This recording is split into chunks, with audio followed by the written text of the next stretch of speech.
Because if you thought you were going to wake up to a fairy tale this morning because we solved the debt crisis temporarily, we woke up to the same nightmare that we've been looking at for the last couple of years, which is 9.2% unemployment, folks. And really, that is what is going to haunt the stock market probably moving forward, is that this seems to be the new reality. So how are we going to get out of that nightmare? Well, Democrats are now once again focusing on the fact that it's all about job creation, something they've said before. I'll continue also to fight for what the American people care most about.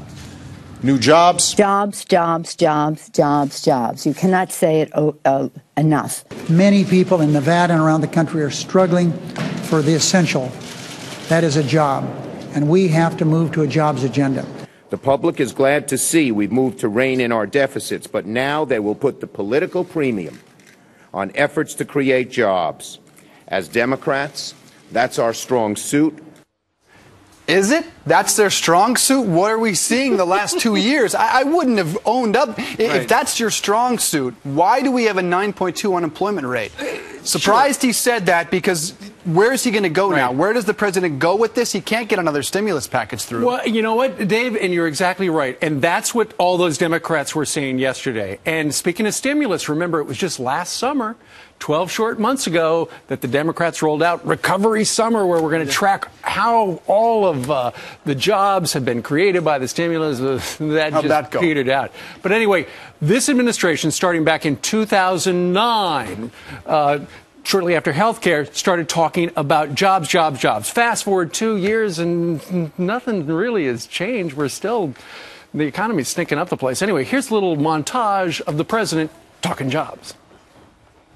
Jobs must be our #1 focus in 2010. That's why my administration remains focused every single day on pushing this economy forward. All these investments in innovation, education, and infrastructure will make America a better place to do business and create jobs. And making sure jobs are available is the first thing I think about when I wake up in the morning. It's the last thing I think about when I go to bed each night. Not a day goes by that I'm not focused on your jobs, your hopes, and your dreams. And in the coming months, I'll continue also to fight for what the American people care most about: new jobs, higher wages, and faster economic growth.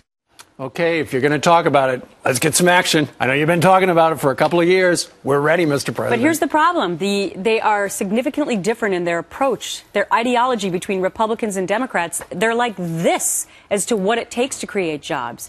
So it'll be interesting to see if they can actually do this or this one, because we just found out in the whole debt thing, they did come together eventually, but they have very different points of view as to how this will happen. Right. The president wants to extend unemployment. How's that going to create jobs? He wants to extend this payroll tax, which has already been continued. So there's very limited things he can do right now. Clearly, no stimulus spending will happen. So but what he'd really like is another gigantic spending bill, which they're calling a jobs bill, which would rebuild the infrastructure. Let's build a bunch of bridges and stuff like that.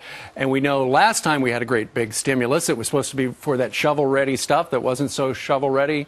What did those jobs cost us? $250,000 apiece? How many of those people still have those jobs? Yeah, and we'll find out a lot on Friday when we get the new jobs numbers. Did the unemployment rate move at all? We'll have those numbers for you Friday morning.